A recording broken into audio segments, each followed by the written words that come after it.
एक 47 साल का पुलिस अधिकारी जो थाने का इंचार्ज है, वह शादीशुदा है, उसके 2 बच्चे भी हैं, फिर भी वह एक 21 साल की लड़की से प्रेम करता है। कभी उस लड़की को आईफोन गिफ्ट देता है, तो कभी कार गिफ्ट देता है, तो कभी 1 लाख का बैग गिफ्ट देता है। यहाँ तक कि उसने 2 फ्लैट भी उस लड़की के नाम कर दिए थे गिफ्ट के तौर पे।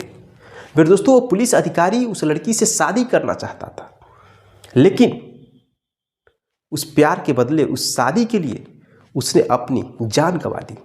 वह अधिकारी फिलहाल इस समय मर चुका है। तो सबसे बड़ा सवाल यह बनता है कि उस अधिकारी की प्रेम कहानी कैसे स्टार्ट हुई और कैसे अंत हुआ। जानेंगे इस सच्ची घटना के बारे में शुरू से लेकर अंत तक। फिर दोस्तों, इस सच्ची घटना सुनने से पहले अगर पहली बार मेरे चैनल पर आए हैं तो चैनल को सब्सक्राइब और वीडियो को लाइक कर दीजिए, ताकि मेरा हौसला बढ़ता रहे और इसी तरह से मैं आपके सामने सच्ची घटना सुनाकर आपको मोटिवेट, सतर्क और जागरूक करता रहूं। चलिए जानते हैं सच्ची घटना के बारे में विस्तार से। नमस्कार दोस्तों, मैं हूं संतोष, आप सभी का स्वागत करता हूं अपने इस यूट्यूब चैनल पे। दोस्तों, आज की सच्ची घटना की शुरुआत होती है मध्य प्रदेश के छतरपुर जिला से। वहीं का एक थाना है सिटी थाना। उस सिटी थाना का एक इलाका लगता है, उस इलाका का नाम है पेल टाउन। और वहीं की बात है 6 मार्च 2025 शाम की बात है, लगभग 6 बज रहा था। उसी वक्त एक मकान से गोली की आवाज़ सुनाई देती है। गोली की आवाज़ सुनते ही अगल बगल के लोग अपने घर से बाहर निकलते हैं और यह जानने की कोशिश करते हैं कि किस मकान से गोली की आवाज़ आई है। तभी एक शख्स एक मकान से दौड़ते हुए बाहर निकलता है और चीखता है, चिल्लाता है कि साहब को गोली लग गई, साहब को गोली लग गई। वह शख्स जो था, उसका नाम प्रदीप कुमार है और वह थाने के जो इंचार्ज हैं अरविंद, उन्हीं का वो नौकर था, उन्हीं के आवास में रहता था और उनका काम करता था। अब जो थाने के इंचार्ज साहब थे, उन्हीं के बारे में वह व्यक्ति कह रहा था कि साहब को गोली लग गई। सब लोग जैसे सुनते हैं शब्द तो सोचने लगते हैं कि थाने के इंचार्ज को किसने गोली मार दिया, जो इतना बड़ा अधिकारी है, जिसकी तूती हर जगह बोलती है। सब लोग जानने की कोशिश करते हैं और दौड़ते हुए उस आवास के अंदर जाते हैं जहां पर अधिकारी महोदय थे। जैसे ही लोग जाते हैं तो देखते हैं कि अधिकारी महोदय जमीन पर लेटे हुए हैं, उनके शरीर से खून बह रहा है और उनको गोली लगी है। गोली यहाँ से लगी है और बाहर से, ऊपर से, सर से बाहर निकल चुकी है। वो मर चुके थे। अब यह देख कर नज़ारा सभी लोगों के पैर तले जमीन खिसक जाती है। सब लोग सोचने पे मजबूर हो जाते हैं कि कैसे हो गया। अब तुरंत पुलिस को फ़ोन किया जाता है। मौके पर सभी अधिकारी पहुंचते हैं। पूरे थाने में हड़कंप मच जाता है कि जो थाने के एसएसओ साहब हैं, उनको गोली लग चुकी है, वो मर चुके हैं।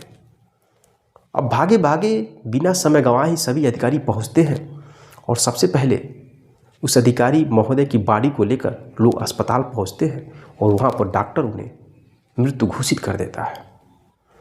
अब पुलिस जांच करना शुरू कर देती है। जब उनके नौकर यानी कि प्रदीप कुमार से पूछा जाता है तो प्रदीप कुमार कहता है कि साहब ने खुद अपने हाथ से अपने आप को गोली मार लिया। और यह बात अगल बगल के लोग, सब लोग जानते हैं, क्योंकि जब सब लोग आए तो उन्हीं के हाथ में रिवॉल्वर उनका था। अब पुलिस जांच करना शुरू कर देती है कि आखिरकार किस वजह से अधिकारी महोदय अपने आप को गोली मारे। अब पता चलता है कि उनकी जो पत्नी है वह एक विद्यालय की प्रोफेसर है, जिनकी 2 बच्चे भी हैं। उनकी पत्नी से पूछताछ किया जाता है तो कोई भी ऐसा सुराग नहीं मिल पाता है, कोई भी वजह नहीं मिल पाता है, कोई एविडेंस नहीं मिल पाता है कि किस वजह से अधिकारी महोदय अपने आप को गोली मारे। उनका पत्नी से भी संबंध अच्छा था, कुछ ऐसी बात नहीं थी। अब पुलिस सोचने लगती है कि वजह क्या है। उसके बाद दोस्तों, उस अधिकारी के मोबाइल लेकर के, मोबाइल में कॉलिंग और जो व्हाट्सएप चैटिंग है, उस सब के बारे में जब तलाश करना शुरू करती है तो सामने निकल कर आता है कि अधिकारी महोदय एक लड़की से प्रेम करते थे, जिसका नाम आशी होता है और उस लड़की का उम्र 21 साल है। अब पुलिस फौरन उस लड़की को खोजती है, लेकिन लड़की नहीं मिलती है। 12 मार्च को जाकर वो लड़की गिरफ्तार होती है और उस लड़की से जब पूछताछ किया जाता है तो जो कहानी सामने निकल कर आती है, उस कहानी को सुनकर सभी लोगों के होश उड़ जाते हैं। मेरे दोस्तों, वो लड़की कहती है कि 1 साल पहले मेरी मुलाकात हुई थी इस अधिकारी महोदय से और इन्होंने मुझे मुखबिरी के तौर पे रखा था। जो पुलिस वर्दी पहनकर काम नहीं कर पाती थी, उस काम को हम सिंपल ड्रेस में करते थे, उसी के बदले हमें पैसा भी दिया करते थे। धीरे धीरे वो हमारे घर पर आने लगे और वो मुझसे प्रेम करने लगे। प्रेम करते करते 1 साल हो गया। अधिकारी महोदय मुझसे शादी करने का दबाव बना रहे थे, लेकिन मैंने शादी करने से मना कर दिया।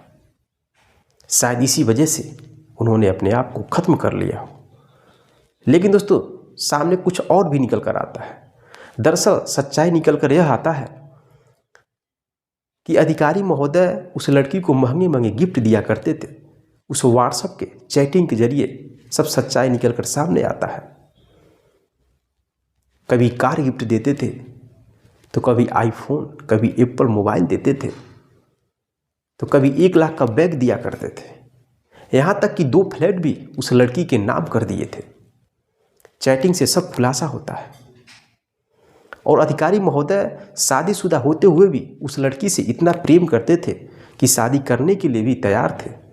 लेकिन यह लड़की उनसे शादी नहीं करती है और वह खुद ही एक अलग लड़के से प्रेम करती थी 3 सालों से, और उसी के साथ रहकर अपना जीवन बसाना चाहती थी। इस बात की जानकारी जब अधिकारी महोदय को मालूम चलता है तो काफ़ी डिस्टर्ब हो जाते हैं। इधर जो लड़की है, उनकी प्रेमिका, वो उनको ब्लैकमेलिंग करने लगती है। वो कहती है कि आप हमें पैसा देते रहिए, नहीं तो आपकी जितनी भी वीडियो है, जितने भी सीक्रेट है मैसेज, वह सब कुछ मैं आपकी पत्नी के पास शेयर कर दूंगी और आपकी ज़िंदगी चौपट हो जाएगी। अब इसी वजह से वो लड़की इनको बार बार ब्लैकमेलिंग करती थी और यह अधिकारी महोदय एक लड़की के चक्कर में परेशान हो गए, डिस्टर्ब हो गए। जो इतने बड़े अधिकारी, जिनकी तूती बोलती थी, जो भ्रष्टाचारी थे, एक अच्छे जाने माने अधिकारी थे, लेकिन एक प्यार में इस कदर फंस गए कि उन्हें समझ में नहीं आया क्या करूं मैं, और खुद को गोली मारकर इस दुनिया से हमेशा हमेशा के लिए चले जाते हैं। मेरे दोस्तों, पुलिस अधिकारी उस लड़की के माँ को भी गिरफ्तार करती है। माँ से पूछताछ किया जाता है तो माँ कहती है कि मेरी बेटी एक पुलिस अधिकारी को कैसे ब्लैकमेल कर सकती है जो इतना बड़ा अधिकारी है। ये सब झूठ बात है। और बल्कि वह अधिकारी मेरे लड़की को एक मुखबिरी के तौर पे अपने विभाग का काम कराते थे, उसके बदले पैसे देते थे, और उसी पैसे से मेरी लड़की जो कुछ की है, मेरा 1 साल पहले पति से झगड़ा हुआ, लफड़ा हुआ, दारू पीकर मारता था, पीटता था, इसी वजह से गुस्सा होकर मैं अपनी बेटी के साथ एक मकान किराए पर लेकर रहा करती हूँ। जो आप लोग लगा रहे हैं कि अधिकारी महोदय ने ही 2 फ्लैट मेरी बेटी के नाम किए हैं, 1 लाख का बैग दिए हैं गिफ्ट में, आईफोन, एप्पल मोबाइल गिफ्ट दिए हैं, कार गिफ्ट दिए हैं, तो गलत बात है। दोस्तों, माँ इस तरह से बयान दे रही है, लेकिन अब सबसे बड़ा सवाल यह बनता है कि पुलिस अधिकारी के दिमाग में क्या आया, कैसे इस समस्या से झेल नहीं पाए।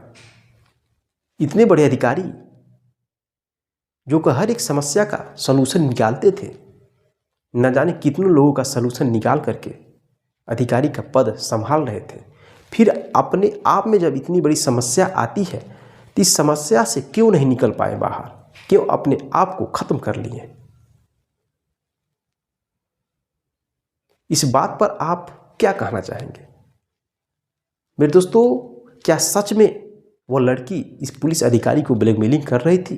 क्या सच में उस लड़की की वजह से ही थाने के इंचार्ज साहब अपने आप को गोली मारकर इस दुनिया से चले गए? क्या और कोई वजह हो सकता है?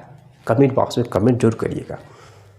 और ये सच्ची घटना आपके सामने इसलिए लेकर आया हूँ ताकि आप सतर्क और जागरूक हो सकें। मिलते हैं नेक्स्ट कहानी में, नेक्स्ट घटना के साथ। तब तक के लिए जय हिंद, जय भारत।